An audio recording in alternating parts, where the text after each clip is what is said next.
Hello, Daily Drafters, and welcome back to the channel for today's Gauntlet League match. Today's Monday, and that means it's the beginning of week 4 here in the Gauntlet League. For those of you that have just stumbled upon this video and don't know what weeks 1, 2, or 3 were like, go ahead and check the top of the description.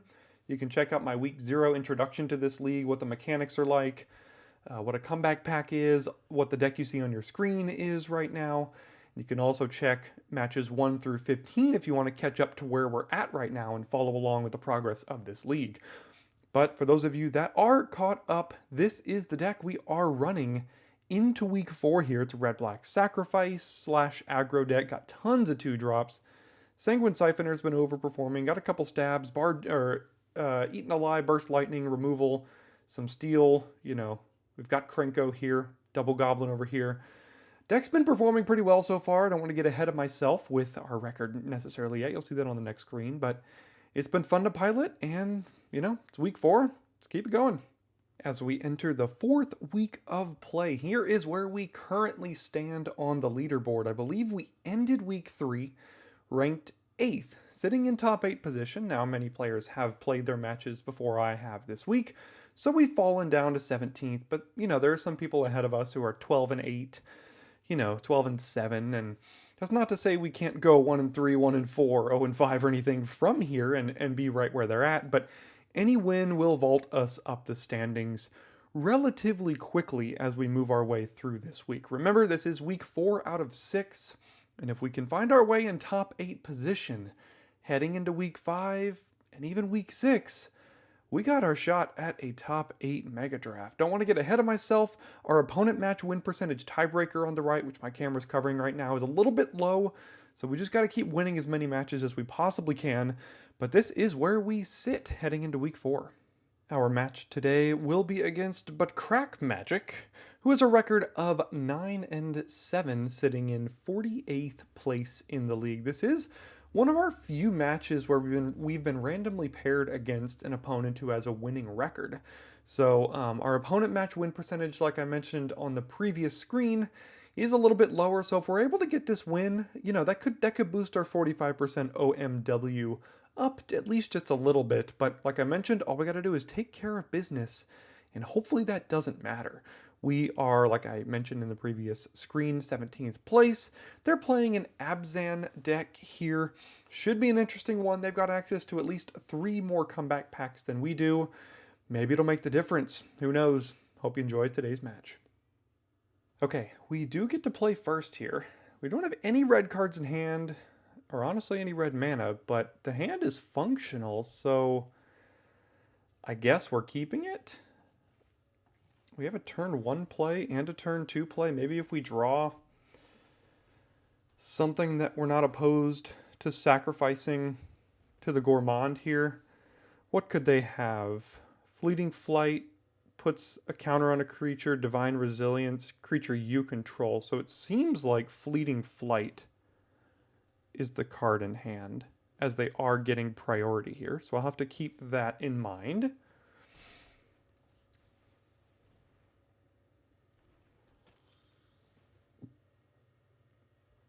Is there something else? I don't think so. Campus Guide. Yeah, that's annoying against my board here. The question is, do I Reave Soul it just to push damage? They did choose to get a forest.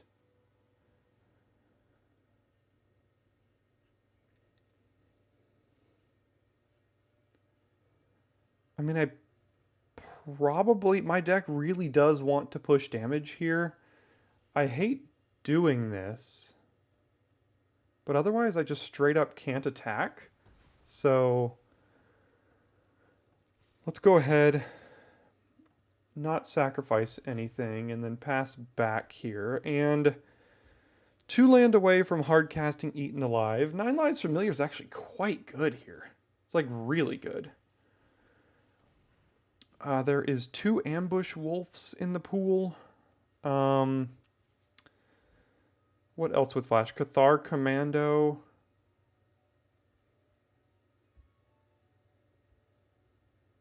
That's what I'm seeing here. A lot of 3-drops. If it's the Ambush Wolf, I think I'm okay trading that with Diregraph Ghoul here. So I'll attack and sacrifice the 9 Lives Familiar. Oh no! Oh, it's Ambush Wolf and... No, it's Luminous Rebuke. Okay, but the 9 Lives Familiar, I was going to say, if it was Ambush Wolf, they get to exile the 9 Lives Familiar from the graveyard before I get to do anything about it. So at least that doesn't happen. I did get to draw the card off of this, so that's good. Asika's Chariot. That is an issue.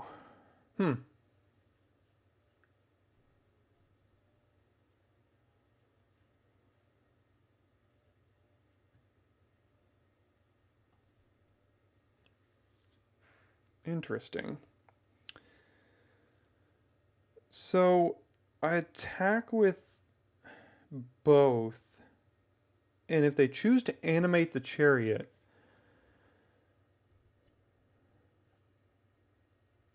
well, maybe I don't attack with the 9 Lives Familiar. If I attack with the Ghoul, they animate the Chariot. I could kill it by sacrificing the 9 Lives Familiar here. I don't think they're going to do that, though. I think they just take the 2 here. And then play the Goblin. But yeah, this Chariot's going to be pretty annoying. This only exiles a creature. Alright. They're at 10. When this attacks, creates a token copy here, which means they get another 2/2. I guess the reason I wouldn't block is because of double Ambush Wolf in the pool.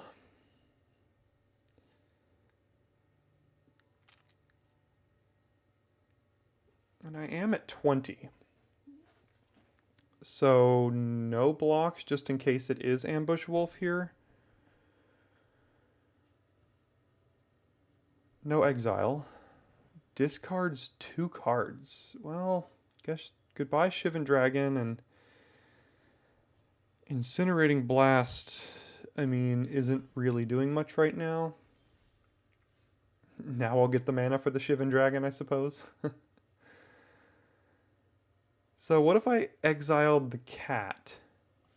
We know they have Fleeting Flight in hand, which puts a counter on it and prevents all combat damage. So that lets me deal 1, 2, 3, 4, 5, 6 damage to them, putting them down to 4. My out would then be Burst Lightning.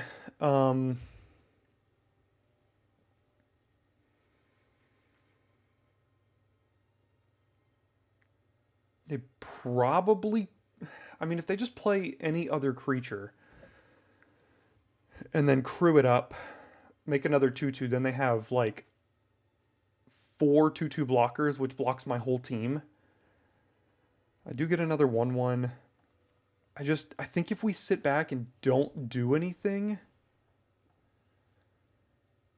this becomes pretty bad for us. We have a few of the Vengeful Blood Witches, which could also help push damage here.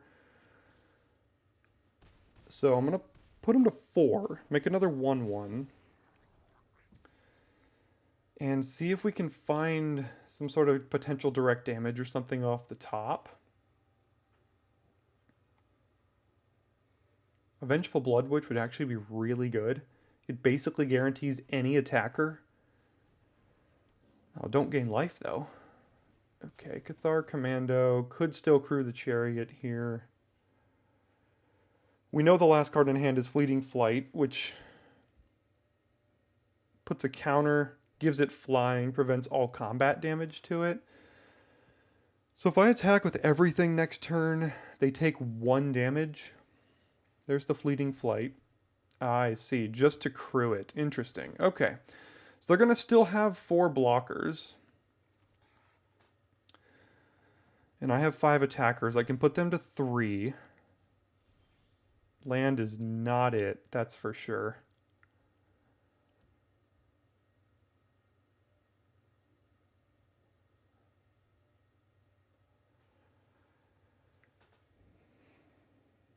I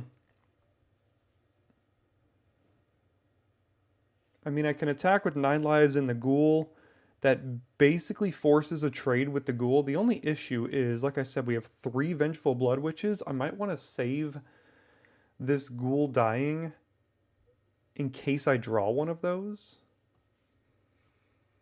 What does this do when it enters? If I have 2 or fewer cards, it gains flying until end of turn when it attacks. Yeah. I mean, they do need another swamp for it. So I'm definitely attacking with the familiar. Question is, do I attack with the ghoul? And I think the answer is no. So let's get in here. It guarantees me getting a 1/1. Oh, it's just going to mega die. Sure.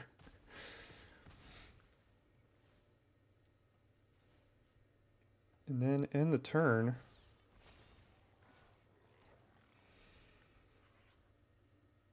I need something in like at least the next 2 turns that can hopefully change this for me. I can chump. Oh, that was a top deck, wasn't it? Flying and double strike. Okay, so I'm dead next turn, it sounds like. Well, not officially. Huh. Burst lightning. Hungry ghoul. Well, I mean, it's something, I guess.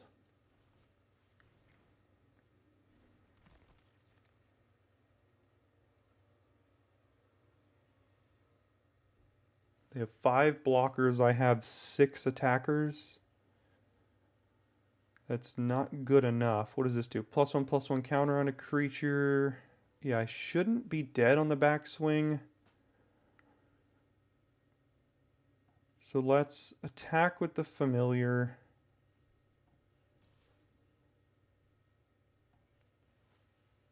Go to blockers. Sack it to the ghoul. Get another 1/1. Get our familiar back.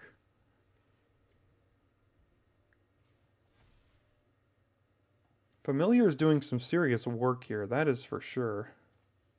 And just in case I need to sacrifice more than a couple of things here. Okay, we're still in it. We need to fade another Planeswalker off the top. Well, it is exactly a swamp to cast the Reaper of Night, which means I'm dead next turn now. If I don't draw exactly something.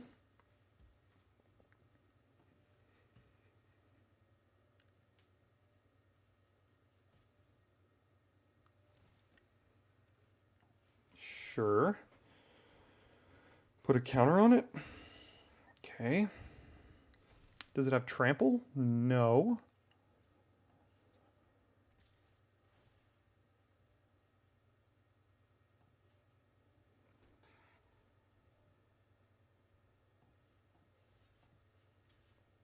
I could sacrifice 3 things, but that's not going to do much with the Hungry Ghoul. I don't know what I could draw at this point. I mean, a stab would actually keep me alive here.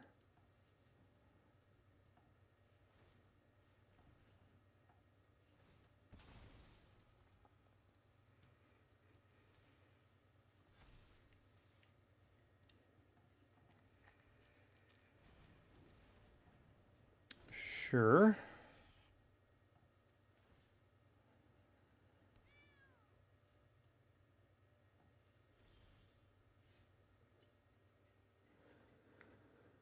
I don't believe that does. 2 or fewer, is that right? Yeah, they drew the Chariot and the Ajani, and I could not draw my direct damage.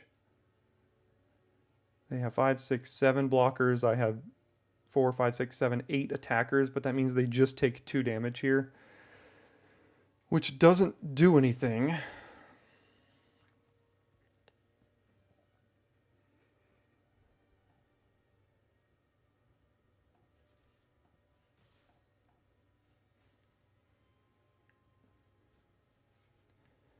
I'm just hoping for a potential misplay, but there really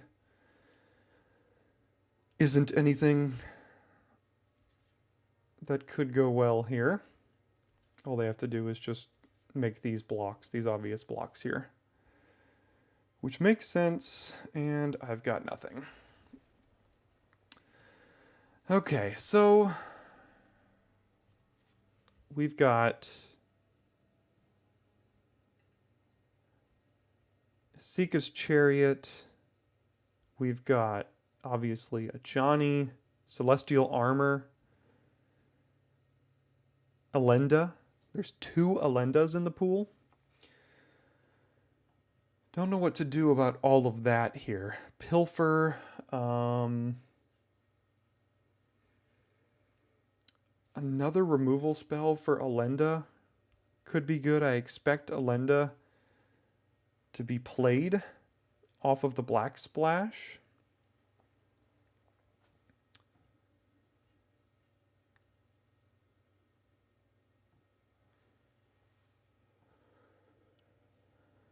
It is sorcery, though. I don't really have a good way to deal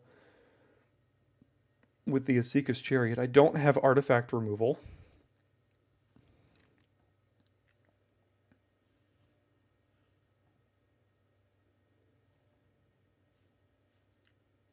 I mean, Festive Funeral could do it at instant speed, but that isn't really realistic. We aren't stocking our own graveyard. We have to rely on something else doing that. I didn't see a lot of flyers. I guess there's the Fleeting Flight. Maybe Dragon Trainer could get some work done. Maybe just like Dragon Trainer over a random Gorehorn Raider. That seems fine, I guess. Not thrilled with our prospects. A lot of good rares over there. Elenda's really, really bad for us because there's 2 of them and they have lifelink and they get bigger, which is like a big problem for us. And we get to start with 6 cards, so it's never great when you get to do that. I mean, this is like the disaster scenario for us here. We don't have anything until turn 3. We have, I think, 12 or 13 2-drops in this deck, and we haven't drawn any of them, so we're going to play a 3-mana 3/2 that just trades with their Campus Guide. Yeah, I think this is not going well, obviously. Story Seeker has lifelink. I mean, I have to trade and then play the Raider, which trades with their other thing as well. So that's not good. Yeah, this is just a lost game and a lost match, unfortunately.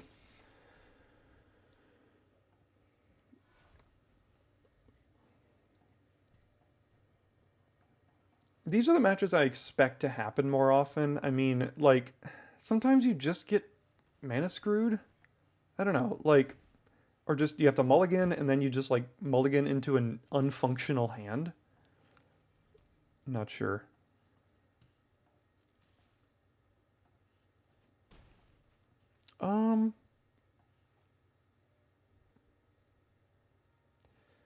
This still lets me keep the Searing Barrage. This thing does have lifelink. They look like they don't have their Fleeting Flight right now. And even if they did, it's only preventing combat damage. So let's do this and dump a mountain.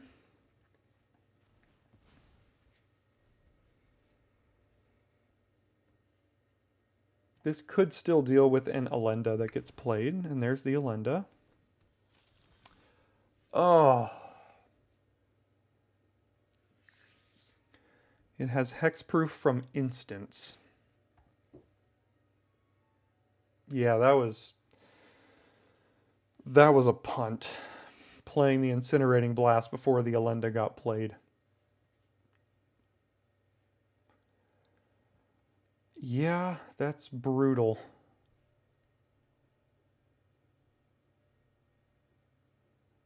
I can't attack because I trade 5 damage for 5 lifelink damage coming back. So, I mean,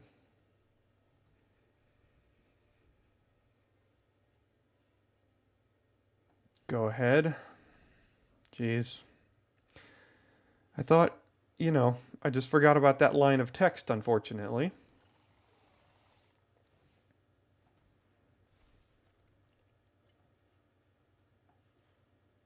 I mean, I can kill this thing.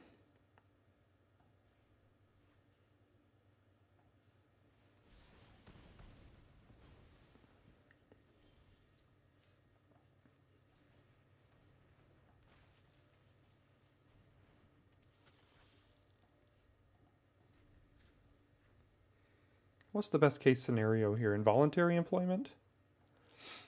I mean, even that at this point, like, doesn't do a ton. Especially now that they played a bunch of derpy 1/1s.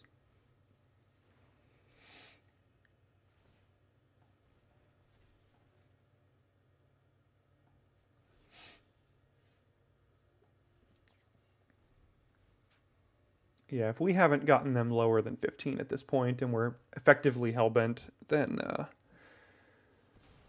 yep, I think it's about over with Arbiter of Woe coming down.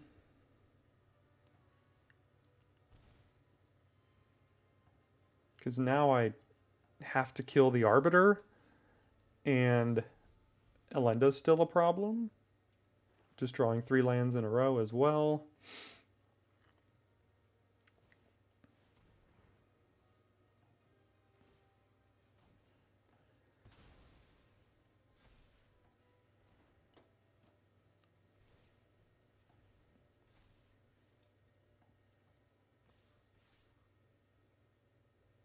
No priority, and unfortunately can't effectively block the Elenda. Yeah, take 10. Sure. And now we're dead to the Arbiter next turn, no matter what. And I'm sure a land will help us finish this here. There we go, 4 off the top. Okay, well, that was just, we never stood a single chance in that game, no matter what. So, you know, this is kind of how I expect some of these games to go, and I just don't know how making top 8 is really possible if you just have 2 or 3 matches like this over the course of the league. You start at a disadvantage. I guess everyone does at that point, but gosh, we're at a point where we're really fighting at this point, and we just never stood a chance in that match. So, is what it is. Gotta rally. And after that brutal loss where we really just stood absolutely no chance, we do fall just 1 spot down in the rankings to 18th place here. Black Canary has taken us over in 17th, as we both have a record of 11 and 5, and they've got the tiebreaker over us here. We are still at least a loss clear of the group of people sitting down in 19 through 22. But we're now getting a little bit farther away from those sitting in the top 16 and especially in the top 8 here. So it's not a great way to start off the week, but you know what? We also lost a match last week in similar fashion to this, and we recovered and went 4-1, so let's hope we can do that again this week. Now, those of you that remember the mechanics of this week of the league, whenever you do lose, since we are back on Dominaria, and specifically the Temporal Anchor, when you lose a match, you get to open a pack of Brothers War, and a pack of Dominaria. Choose one and add it to your pool and discard the other. So that is exactly the decision we were presented with after today's loss. And here's the Brothers War pack that was presented to us. Obviously nothing in the rare spot or in the retro artifact spot, as Ivory Tower is absolute garbage. What do we have for ourselves? We've got Overwhelming Remorse. This spell costs 1 less to cast for each creature card in your graveyard. It's 5 mana instant, exile a creature or planeswalker. Potentially slightly cheaper, not too bad. We've got Mishra's Onslaught for a mass pump effect. Goblin Blast Runner as +2/+0 and Menace as a 1/2 if you sacked a permanent this turn. We've got Power Stone Fracture as well as an additional cost to cast it. You have to sack an artifact or creature to destroy something. Maybe that fits in our deck, not exactly sure. Overall, not the greatest of packs, so let's see if the Dominaria pack has anything better for us. And as you can see, it doesn't. Yeah, Skirk Prospector, no synergies. Lingering Phantom, way too expensive for our deck. Shalai is kind of interesting, but we'd have to change all of our colors. Untamed Kavu's fine. Radiating Lightning, 4 mana, deal 3 to a player and 1 to their creatures. Not great. G2 Journey Mage really only matters if you have another wizard, which I didn't even count our wizards, but I really don't think we do. Fungal Infection is about the only playable card for us here, and it's honestly not even super great. So, based on how I reacted to this pack, you can obviously tell that I went with the Brothers War pack. So I added this to my pool, and yeah, we're going to see if we can make use of any of these cards to improve our deck with our synergies, and if not, we're stuck with what we've got pretty much. So let's go ahead and take a look. So here's our updated pool of cards with the 7 cards in our colors/color list that we could technically consider adding to our deck. So I think the Overwhelming Remorse is probably going to find its way in here. Maybe it'll be able to replace something. Maybe we'll see what we want to do here. Mishra's Onslaught is interesting. 4 mana, instant speed, make 2 1/1s. Or mass pump your board. And, you know, with Double Goblin, I've had a couple board states where, like, particularly the match you just watched, where I think Mishra's Onslaught might have actually won that game, where not much else in our pool could have. So this is potential. Reconstructed Thopter, 3 mana, 2/1 flyer, Unearth 2. I just don't think this is good enough. I think it's far too slow. Goblin Blast Runner is interesting. It's a 1 mana 1/2, and really the only way we give it +2/+0 and Menace is when we sack things to the Gourmand, or, you know, sacking to Eaten Alive, sacking to the Ghoul. I just don't think we have this turned on often enough. I guess the Firebrand works with it too, so we have like 1, 2, 3, 4, 5 cards at least that work with it. The 9 Lives Familiar plus Hungry Ghoul combo works with it. It's a possibility. We've got Dredging Claw, 2 mana to equip, +1/+0 and Menace.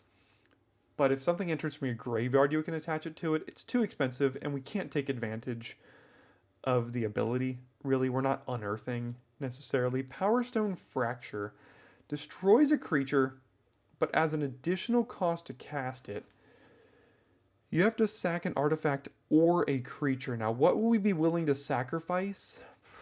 Not a lot. The 9 Lives Familiar. I mean, an actual card, basically. We're not usually sacrificing a ton with this. This is just kind of like removal, protection, extra little bit of value. Just don't think the Power Stone Fracture is actually good enough to get in here. So I think it puts over here. And then the question becomes Aeronaut's Wings, 2 mana, +1/+0 and flying, and 2 to equip, versus 2 mana, +2/+0 and first strike, and 2 to equip. Which is better? Honestly, I think the Aeronaut's Wings might actually just be better than the Quick Draw Katana. So I think I'm going to throw that into the sideboard here and replace that. Now we've got 3 changes to make. What has been the worst performers for us? So I'm looking a bit at this Gorehorn Raider here, the Shivan Dragon. I mean, this has won us some games. I wonder if I could, like, cut a land, cut the Shivan Dragon, and then we really don't need to get anything more than topping out at 5 on the curve. So if we did something like cut a mountain, cut the Shivan Dragon, and then, you know, I'm still keeping in the Blast Runner in this situation. I'm keeping in the Remorse and the Onslaught, putting myself at 24 creatures. I feel like with every comeback pack I've gotten, I've decreased my creature count, which is not exactly where you want to be. Bargain, I think, is still pretty good.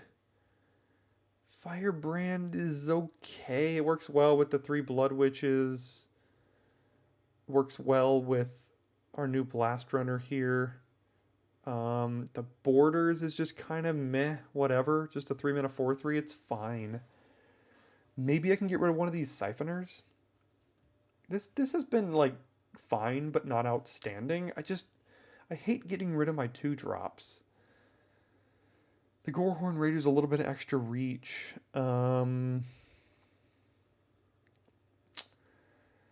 This is tough here. I think I would like to try this Blast Runner. Question is, what do I take out now? This Cavalry hasn't really done much more than be just a 2-mana 2/2. It can give Krenko haste, but that's literally never come up in 16 full matches. It can give Strongbox Raider haste, but we don't want to cast that post-combat. It can give this haste, but none of these we want to be giving haste. This as well. This doesn't really do anything in our deck. I think I'll put that in the sideboard, and I guess I can change it to this. I'm really not thrilled with this either, if we're being honest. We just haven't really got a lot of power and a lot of help from our comeback packs. We got a Goblin and a 9 Lives Familiar. And the rest of our comeback packs have been like Reeve Soul, Searing Barrage, not much. So we're not getting a lot of help here, but I think this is what I'm going to try for match number 16 and hope that a little bit lower to the ground and one fewer mana source can actually help us get there. So, tough loss today, but we're looking to rebound tomorrow. Thanks for tuning in, and I'll see you tomorrow for match 17.